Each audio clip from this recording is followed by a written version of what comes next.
We are on ESPN's YouTube channel. They love the GOAT conversation. Who is your GOAT of the NFL?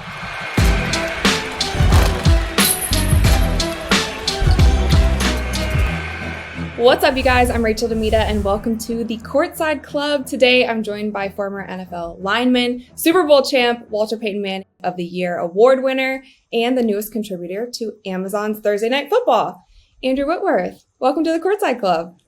Hey, appreciate it. Thank you so much. I know that you are super busy, traveling a lot, so I appreciate you joining me virtually. Firstly, I want to know, how is retirement treating you? You haven't seemed to slow down. I tell you what, after watching some NFL football here recently, it's even better. I don't have to take on any of those defensive ends. I'm watching Get After It every NFL Sunday. It's a good, refreshing feeling, but it's been fun. And, hanging out with the family and enjoying being able to cover the game of football a little bit. I couldn't be happier and really more excited about the decision to hang it up and do something else. I feel like the way that you stepped out of the game is probably what everybody dreams about. Winning the Super Bowl and winning the Walter Payton Man of the Year award is a crazy way to retire from the sport. How long did it take for you to come off of that high? I don't know really when it's going to end, but it's still going. It's a lot of fun. I mean, to really have the opportunity to end your career winning a Super Bowl, obviously winning the Walter Award is just unbelievable honor and so humbling. But I think it's one of those things that after 16 years of doing something like this and being able to walk away a champion, I don't know if that feeling will end, but I hope it doesn't. And it's been a lot of fun. And one of those things, just as I've traveled a little bit for football and those things, to get to see people and hear their thoughts and them be able to communicate with me just about my career and different things they remember. It's been a lot of fun these last 6-7 months, really enjoying those moments.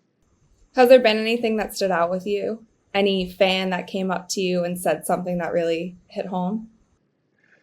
I think really the opportunity, no matter where you go, it's a smaller world than we all think it is at times. And just walking in different restaurants or hotels and having somebody that may work there stop me and just tell me, what the speech at Walter Payton, the award really speech that night meant to them and how many times they've watched it and, how it affected their life. I mean, I had a young man just this past week when I was traveling for the Cleveland game, against the Steelers, who pulled me to the side to tell me that he had been through a horrific, traffic accident and was in the hospital and had followed my career and watched that. And it was such an inspiration to him to in his recovery process and those kind of things. And it was just a emotional moment. Got a chance to say hello to him and give him a hug and share that moment. So some of those things are the kind of things to me that just, they go on forever and they're so special to you. You forget sometimes in those moments that you affect a lot of people out there. And there's a lot of people that have eyes on the NFL and what we get to do for a living. Definitely. And speaking of a lot of eyes, there was a lot of eyes on that Super Bowl game. It was actually my first Super Bowl that I've ever attended. Let's go. So dope. Yeah. In LA, I lived in LA for 9 years, but I grew up in Ohio. So I was going for the Bengals. I can't even lie. That's okay. That's all right. But I appreciate your story. And obviously you've talked about it in many other interviews about going up against a team that you spent 11 years of your playing career. Going into that game, did you just know this was your moment? I mean, the stars couldn't have aligned any better. Yeah, I think it was one of those things when we went into the NFC Championship, the Bengals Chiefs actually played before us. I can remember being in the locker room, like I'm taping my wrist and I'm watching the kick go through the uprights and I'm like, oh my God, we're winning this game. Like there's no way the Bengals are going to the Super Bowl and I'm not going to get a chance to be in that game with them. Like it's meant to be for us to be in that game together. And so then we win the game. We're going to the Super Bowl. And I can remember those 2 weeks were just unbelievable. I mean, the support and love from the city of Cincinnati and the interviews I got to do, and then also in LA. And then after the game, just those moments are awesome, but you're so appreciative of your time in both places and what both of those places meant to you. It was such a weird feeling that whole week leading up to the game because I even shared this with Mike Brown and Katie and Troy Blackburn, the owners of the Bengals, and I got a chance to visit with them a month ago. It's like going to the game. It's like, all right, I'm so proud of both places. I'm proud of my time at both places. Only one scenario am I ecstatic because I win the Super Bowl, and one of them I've crushed, but I'd still be proud of really the contribution I had of a part of this organization. And so that didn't make them feel any better, but it is true that I loved both places, and it was an amazing game and something I'll never forget for sure. Can we talk about halftime for a second? Let's do it. So Evan McPherson obviously stayed out on the field. We have those pictures that were all over social media to watch the halftime performance. And I'm honestly just dying to know. So when you're in the locker room at halftime, do you hear the performance at all? Or are you just so locked in with your team? I'll say I've played in two Super Bowls. The one in Atlanta, I had no idea what the performance was. The one in LA, our locker room is literally right there as you walk. You walk off of it on the field right there, just a small hallway. So we could hear a little bit of the music. Like you could hear that it was really loud out there, but we really didn't hear much of anything else. And so, no, I mean, there's not really a halftime where you're ever paying attention. And I get it. He wanted to go watch it. It's one of those things that, you know what, you are a kicker. You could probably get away with it. But it's just like being at work during the week. Probably not the best idea. I always tell kickers and punters when they get bored during the week at work, just hide. Don't let guys see you laying around on a couch or playing a video game when we're going from meeting to meeting. It's just best to lay low. So I think his best option would have been to lay low in that situation, or at least if he wanted to watch it, hide in one of those little field suites where nobody would have seen him. Right? Or get like the mascot's head or something. Yeah, something. You got to lay low. Yeah. Is there any halftime performance in Super Bowl history that you wish you could have been at? I think that was it for me. I mean, that would have been, that's right there in my era of music. And you know what? I went back and watched it afterwards.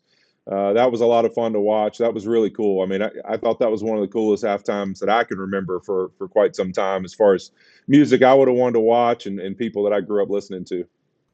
But you got the dub, so it's a little bit better. Yeah, that made it sweet. It's okay. I'd rather watch it back on some kind of streaming service than have watched it in person. Definitely. So what do you expect from the Bengals and the Rams this season? Well, you look at it, I mean, I think the Super Bowl hangover is somewhat real in the sense of, you have the shortest amount of time to get ready for the next season. Injuries, being banged up throughout an NFL season, your recovery time, just even if you only just had nicks and bruises, is much shorter. And so, I don't think it's necessary that you have a hangover like you can't play well, but it's a little bit of getting yourself back up, that energy it takes to compete every week, little nagging injuries. You haven't been away from them for very long when the season kicks back off again. And I just think it's getting in your groove and finding that, what is the team identity going to be for the next season? That's the crucial part. Too many teams, it's like, hey, what was the identity last year? And you try to repeat that. And that's never the case. The NFL is ever changing, always. And so I think being able to find their new identity for this season coming up and how they can play throughout this year, the style and what it'll take for them to win games is what they've both got to find. And obviously when you've played in the last game, there's been a lot of other teams that have had the opportunity to find that identity for longer than you have. And so, they're going to be one of those, both. I think both of them will probably be somewhat of, maybe they don't start as fast, but I really think both of them are too talented and have too many good players that they're not going to be in contention as the season goes. Do you think it's going to be harder for the Bengals because this is kind of a new scenario for them? Now they have a target on their back, which they haven't seen for years, and they have a lot of younger players. They have a very young quarterback. Yeah, I mean, you really look at it, I think so for sure, because here's one of the things people forget is that this team is really young. It is really good, but they were 7-6 last year and almost out of the picture, and then went on a 6-1 streak where they were +9 in turnovers. They were hitting explosive plays all over the place. Like the game started kind of going their way, and they took advantage of it. At one point, they had lost a couple games in a row, some bad losses, were 7-6, and people weren't thinking very good things about them. So I just think this team hasn't necessarily dominated year in and year out. Whereas you look at the Rams, you've won multiple division championships over the last couple of years. They've had great records, just weren't getting where they wanted to get in the playoffs, and then lost a Super Bowl. So they have much more. I'd say Sean McVay and his staff really have more experience of being really, really good and a mature football team that's been in those situations before. Whereas in Cincinnati, it's not that they're not good enough to be or talented enough, just haven't been there yet. And so it's going to be more experience, and this will be a great learning out for them. It's going to be a tough road to start the season. But as the season goes, can they just lock in and keep realizing, hey, It's all the little things that we did really well that actually made us a winning football team. Can we be plus in the turnover margin, take care of the football, create turnovers on defense, play winning football? And that's what's going to get us where we need to go. And I know it's early, but do you have a 2023 Super Bowl team prediction? The two Oh, teams that you think might make it. I think it's really early in the season. I think you look around the league, there's a lot of talented football teams, but the one factor that's always going to be there is injuries and health. I mean, you look at it every year, these teams that are in the playoffs are some of the most healthy teams in the NFL that season. So it's going to really be about who can get healthy and stay healthy throughout the year.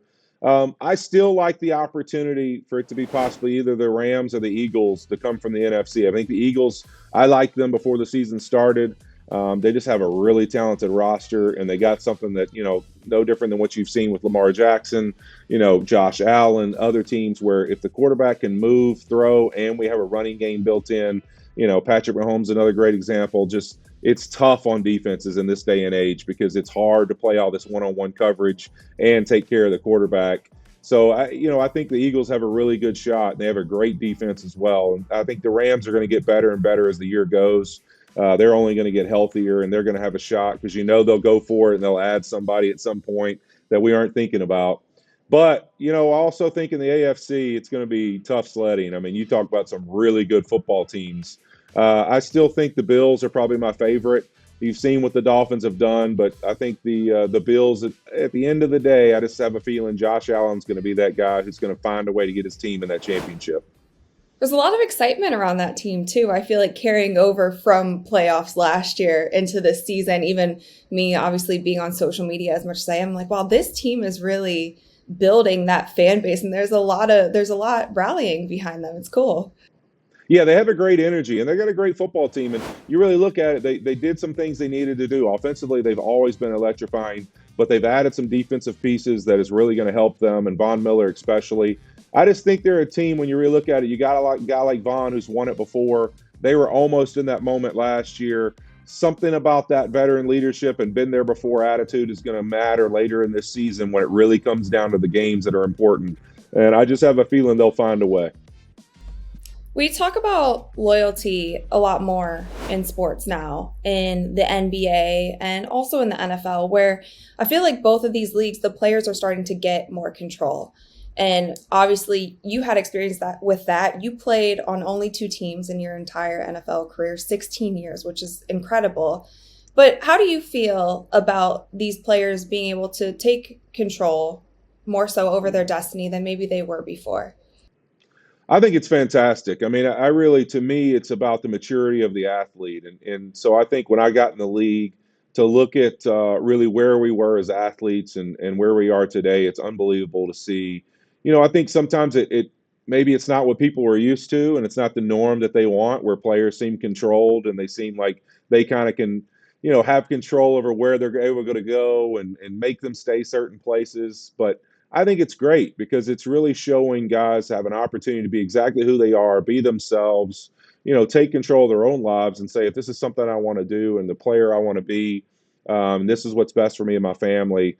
I really enjoy getting to see guys be able to do that. I think it's really important for the game, and it's also what creates this buzz. When you see guys move from team to team, you look at it. I mean, even Von Miller, what he did in Buffalo going there. I mean, A.J. Brown going to Philadelphia. I mean, you've created this new energy where certain teams really are able to build more passion, more fans, more belief that they're going to be really good because of some of that mix. I think it keeps the game interesting and fun, and I think it's unfortunate sometimes that you're not going to see as many guys probably play at one place as they used to.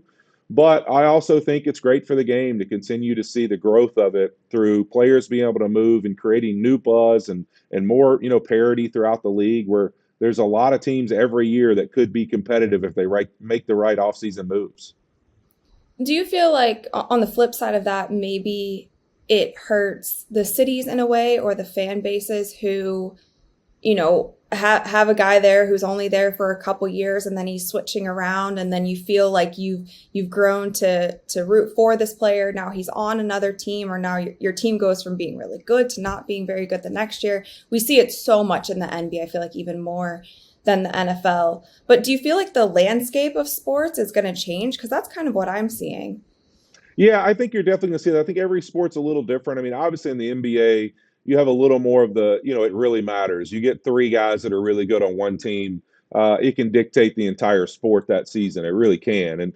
But I think in the NFL, it's a little different than that. I mean, the all 11 matters. I mean, you can take a lot of good players. You look at the Las Vegas Raiders right now; they've added a ton of guys, and well, they're 0-3 to start their season. So it doesn't necessarily always correlate to wins in the NFL. You can put a lot of talent on a team. It doesn't mean they're going to win. And I think that's a little different than the NBA. The NBA, it matters a bunch. If you put some of the best players in the world on the team, they're going to dominate the league. And so in the NFL, with injuries and everything else, I think the playing field is a lot more level.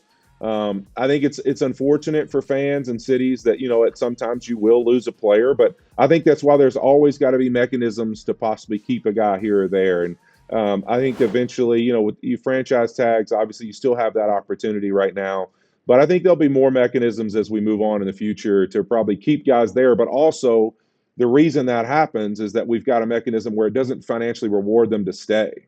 And I think if the league wants to fix that, then they got to find a way, just like max contracts in the NBA or fully guaranteed contracts, to make it worth players' while to not leave those cities. Because when you're telling a guy that it's supporting a family, hey, you got to turn down all this money that's fully guaranteed to you and your family just to be able to stay where you'd like to stay in this city, I think you're putting them in really tough situations. And that's one of the tough things that's different about the NFL and its salary cap system. Last thing on this point, you early on wrote a letter, correct me if I'm wrong, to the owner of the Bengals at the time to kind of talk to him and like, hey, I'm in this situation. I've given you guys this many years of my career, kind of what's going on. Could you break that down for us? Yeah. So when I was in 2000, and I guess that would be 15, I'd been, a Cincinnati Bengal for my whole entire career, and had always kind of taken extensions early that they had offered me because I always thought it was smarter for me to be secure and my family be secure and financially and stuff than really always risk it to get to free agency. And so I had finally entered the last year of my contract after never being in that situation for the first 9 years of my career, basically. And so I finished the season. I'd had one of the best years I'd ever had, was going into the 2015 season. And I just finished 2014, not giving up any sacks, and had one of the best left tackle seasons, in quite some time. And so I went to them and just said, look, I think I've earned the opportunity. I've been a captain the whole time I've been here. I think I've earned the opportunity to not have to go into this season with one last year of my deal and at a very low rate for a left tackle. Like I deserve an extension. And they just said they'd get back to me and never did. So I decided to write Mike Brown a letter, and I did, just telling him exactly how I felt and what the situation made me feel like and what I'd done over my time there. And then I thanked him for my time. And if this was the end of the road and this is how they really wanted it to end, then it's unfortunate, but it is what it is. And he responded with offering me a year extension, and we worked that out. The truth is, I mean, it's one of the same reasons you said about leaving in free agency and guys being able to kind of control their own destiny.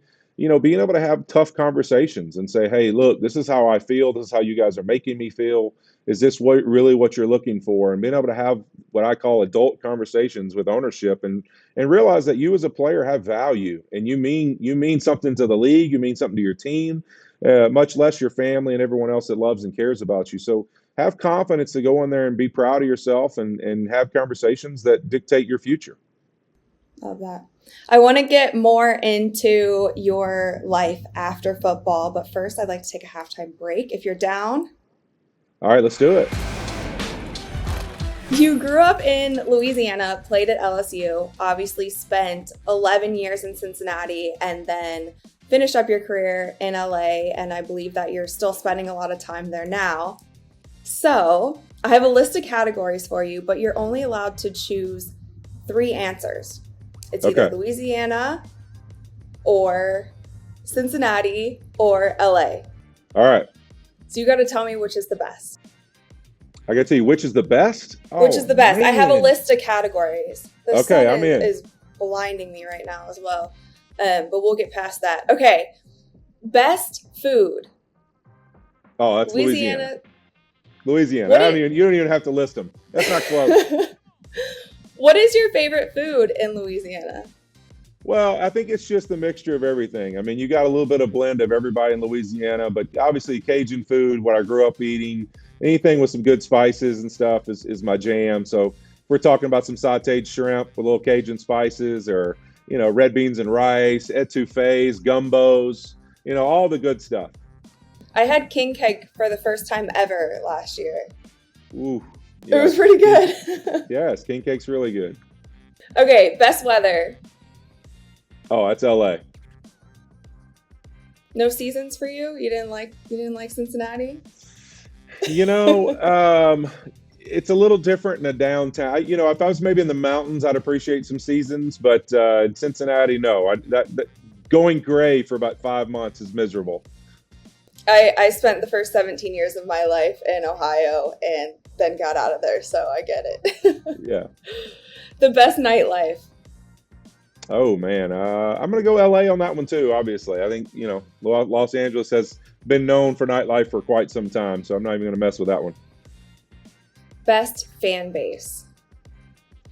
Ooh, that's a tough one. Louisiana and Cincinnati, that's a tough one. I didn't play professional football in Louisiana, so I got to go with Cincinnati on that one. Okay. Can you talk about that? LSU was pretty strong, though.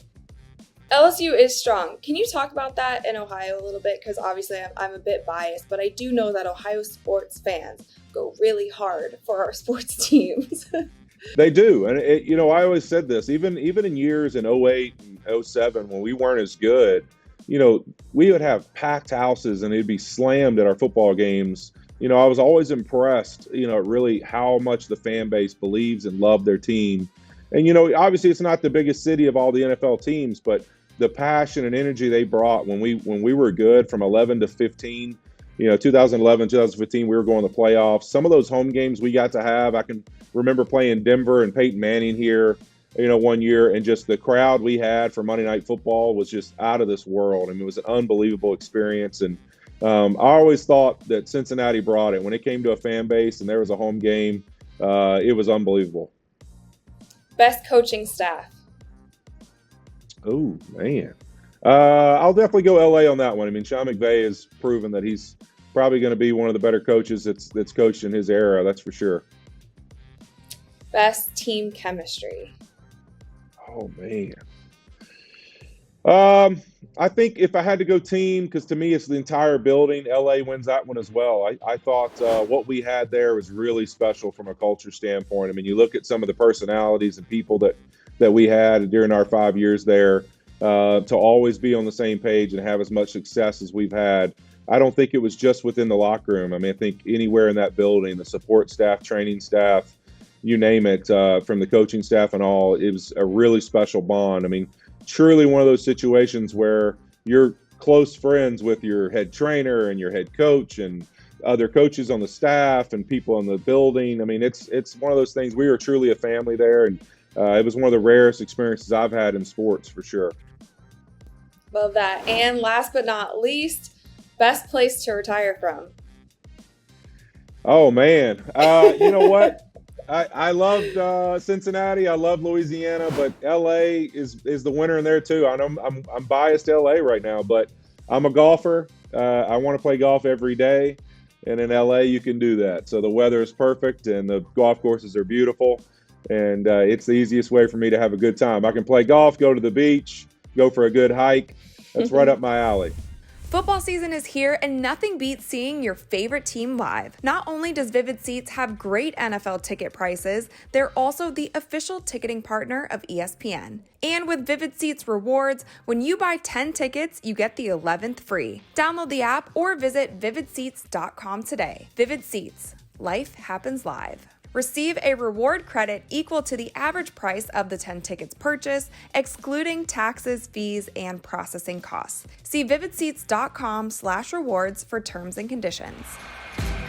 All right, people, we're brought to you by Caesars Sportsbook, the greatest sports betting app of all time. See, it's not just about the daily promos, odd boosts, or the hundreds of ways to wager. It's about the immortal words of Caesar himself: you bet, you get with Caesars Rewards.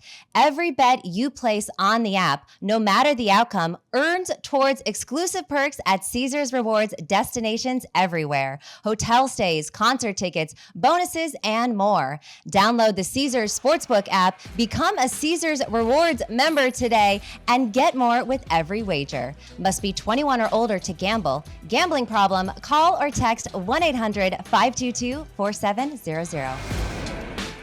So have you actually signed the papers?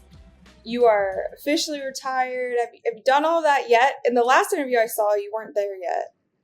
No, I haven't actually signed them yet. I haven't gone through that process yet. The Rams put me on the retired list. Honestly, just because it's like the last thing I've even thought about doing right now. Just because I've been having fun being retired. I've had fun traveling, getting to be in some of these arenas now, working for NFL on Prime. So really, I'm going to get there as soon as I sit down and just have a moment. It'll probably be one of those docu-signs my agent sends me at some point in the next couple months when he remembers to do it.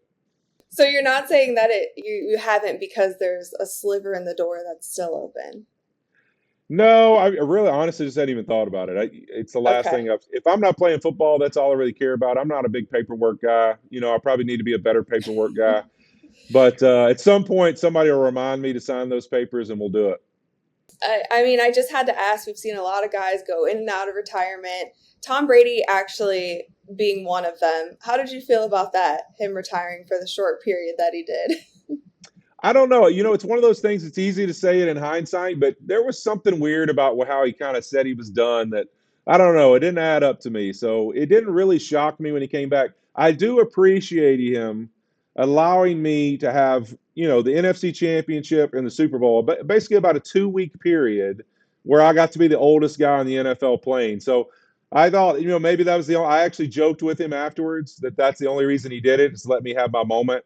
I mean, what a great quarterback, a GOAT, to allow an O-lineman to have a little moment of glory and shine, to be the oldest guy in the league. Even if it was only for about 15 days, he still let me have it. So I appreciate it. You said GOAT. We are on ESPN's YouTube channel. They love the GOAT conversation. Who is your GOAT of the NFL? Oh, man, I think that's a huge conversation. I think when you really look at it, I think it depends on how you're going to go. I mean, if you're going to talk about stats or leadership or their ability to change the game, I think that's a really deep conversation. I think Peyton Manning, to me, is one of those guys that I grew up thinking like, hey, this is the guy who changed the position and like made it to where, to me, he really moved the game in a whole new direction when he became the head guy. And so I always kind of had him in that conversation, to me, as one of the greatest of all time. And then Tom Brady obviously has to be in there because of all these Super Bowls. I mean, when you have that much success and do it for as long as he's done it, I think it's hard to not say that he's in that conversation. But when you go on the defensive side of the ball, to me, just personally, I'm biased. Again, I've always said this. Aaron Donald is, to me, he's one of the greatest defenders of all time. I mean, I don't know how you could affect the game more than that guy has this quickly. I mean, to be where he's at, fastest ever to reach 100 sacks as a defensive tackle, his effect on the game is unbelievable. I think that's a pretty good list, offense and defense. Was there one guy in the NFL throughout your entire playing career that you felt like you had to prep the most for to go up against? I think really it kind of depends on situations. As offensive lineman, the game's so different. It depends on what the plan is for the week, and then also the situations you get in a game. And so for me, I thought, one of the better pass rushers early in my career was Dwight Freeney. He was unbelievable with the Indianapolis Colts for a long time. And when Peyton Manning was the quarterback there, they had a lot of leads. And so Dwight Freeney got to do a lot of pass rushing. And, I thought he was really special early in his career. And John Abraham was another one that was really good when I was younger, and DeMarcus Ware. I've played in 3 different decades, so I got a long list of those guys. But, I think in the past couple of years, it'd really be, in his heyday, really younger, Khalil Mack was really, really special. I mean, Von Miller was unbelievable. Terrell Suggs and James Harrison were two of the best down in and down out players, as I say. Like, they played the run, the pass, all of it exceptionally well. I think they don't get enough praise because they might have had as many sacks as other players, but they used to shut down one half of the field when they were on it because you couldn't run their way, you couldn't pass with them in the game. They were unbelievable football players. Any guy that gave you the most trouble? I would say probably early in my career, it'd either be Dwight Freeney or Elvis Dumervil, both guys who in stature aren't as tall. They're shorter players that are really fast off the ball, play with great leverage. Elvis was more of a bull rusher, and Dwight Freeney was more of a guy who was able to spin and stuff like that and had a lot of, whole mixture package. Dwight was so smart. He would work different, almost like a pitcher. He had different pitches he was throwing at you the whole entire time. And I thought Dwight was really, really special, and Elvis Dumervil was another one that was really good. And now you are still a part of the NFL. You have joined Amazon for their Thursday night coverage. First of all, congratulations. I heard you say in an interview early on when you weren't sure what you were going to do next that you were maybe thinking about going into managing a team or going into the media. So what pushed you over the edge and put you on the media side? I think for me, it was really when I got done with the season, it was what ways can I be involved with the game of football and still be passionate about it, still be around it. And I thought really, even though people may think those seem like two total different things, it's more about the opportunity to be around the game. And so I knew I didn't want to coach just because the hours and really the commitment there is more than what I would want to do. To me, it was either trying to work in a front office or possibly get involved in the media space. And when I looked at it, I said, you know what? I want to be able to coach my kids' teams. I want to be able to go to their sports. I want to be able to be around when they have a good and bad day at school. I want to be able to be around and available for them. Media really gave me that best opportunity. And at the end of the day, I was really excited about the chance to join the NFL on Prime team with Amazon and Prime Video, just because of really being part of something that's brand new. It's the first time ever fully streamed NFL game package. And I mean, this team is awesome. The group is so much fun. We already got a great culture going. And I just thought that'd be a great experience for me to get in there at the beginning of something, someone who's been all about culture his whole career, and just be a part of that and something new and different. And now just doing it a couple weeks, being in those stadiums, in the arena, feeling the energy, and then talking about the game you love. It's been pretty fun to do and doesn't feel much like work. So has there been any learning curve for you? You're great on camera, but going into kind of this hosting, commentator, analyst role, what has that been like? Yeah, there's plenty, right? I mean, there's so many things you learn. I can remember I got an opportunity to call the preseason games for the Rams this year, and I was having a conversation with one of the producers right before the game, and he's just like, yeah, just remember to hit me on the talkback button during the game if there's something you want to see. And I looked over at him and I was like, I don't know what a talkback button is. And he just started laughing. And he's like, do I need to take you up there to the booth? I'm like, yes, dude, I've never been in a booth before. So we literally had to go up to the booth and him show me the setup and the buttons. I'm like, hey, listen, I've never even been into these places, much less done it. So, obviously there's things you learn. And then, being with NFL on Prime and doing that before the games, pregame and postgame, you're really just having a conversation and it's about really creating an atmosphere and a culture and just a setting where you're talking about the game, all the things you're seeing and being honest about your feelings about it and what you think teams need to do differently or are doing really well. And you know what? You want it to feel like people are sitting in a living room and you're sitting in there with them and they're just listening to you talk about ball. And so I think for me, I love to do that. And it's a lot of fun. It's something I'd normally be doing with a group of guys somewhere else anyways. So it hasn't felt that different yet, but there's always going to be learning ops. And every week to me, it's like you learn a little bit more and find a little different way that you can communicate better. Well, I definitely think that you're a unique talent and are going to add a lot to the media space. So I'm excited to see your career grow now in media. Well, thank you so much. I appreciate that. We're reaching the end of the game. So I have some buzzer beaters for you. Oh, no. This feels like 2-minute drill. I'm in trouble. Okay, what is your ideal food and drink combo while sitting courtside or field side? Oh man, I got to go with a dog, some kind of hot dog. I love a good Chicago dog, but I'm also a chili cheese guy. The only problem with that is I can get a little messy courtside. So I'm going to go with the Chicago dog. And you know what? If I'm cheating a little bit, I love a good Dr. Pepper. A good cold Dr. Pepper is my jam. Okay, we'll take that. Who is one person, dead or alive, that you would love to sit courtside with? Oh man, that's ooh. I've heard the four in a boat. The one in the courtside's tough. I'm gonna go. Let's see. I think for me, just because I'm such a fan of all different sports, I'm gonna say that I got to choose a sport now with this conversation. But I think I grew up being obviously a massive basketball fan, baseball fan. I liked the Dallas Cowboys, but I didn't follow football as much as I would have liked to. So I think if I got to go into this, my true love is golf. So it would have to be Tiger Woods. Cool. Have you met Tiger? I have met him. I walked with him one time at a golf event, the Genesis Open at Riviera. And it was cool to just have some conversations and talk about really just at that time he was dealing with some of his back stuff and we were having conversations about rehab and those kind of things. So it was really cool to walk with him in that moment.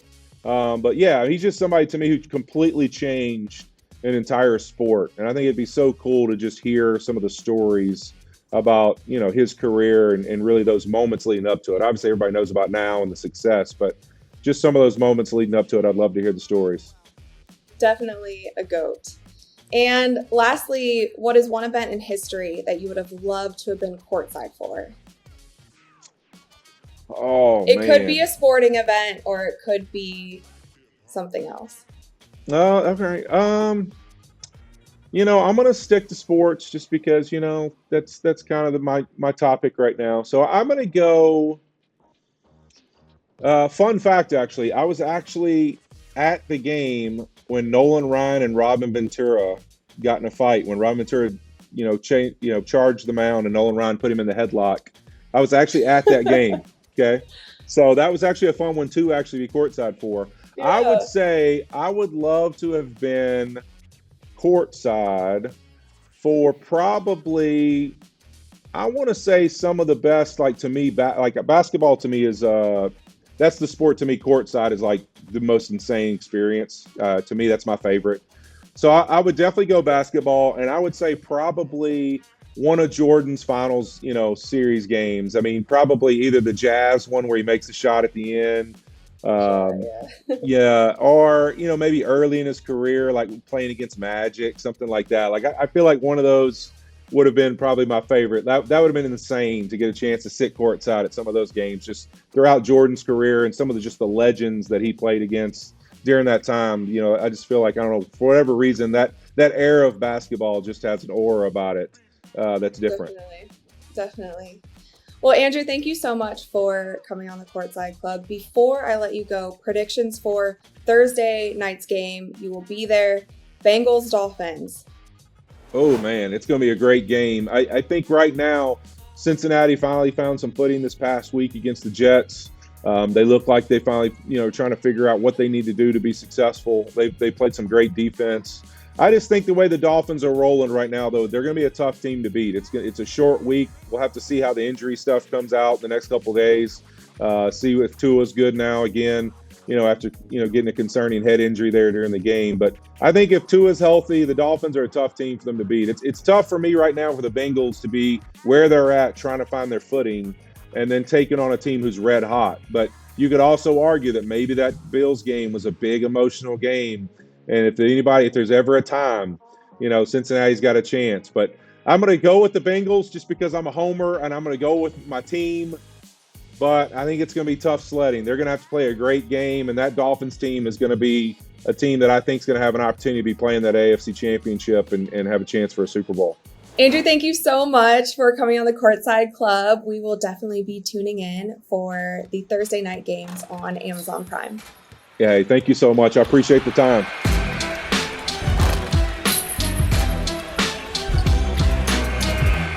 What's up, guys? It's Rachel DeMita. Thank you so much for watching this week's episode of Courtside Club. Make sure that you like, rate, and subscribe to ESPN's YouTube channel and wherever you listen to your podcasts. We have new episodes coming to you guys every single week, so stay tuned for that, and I'll see you soon.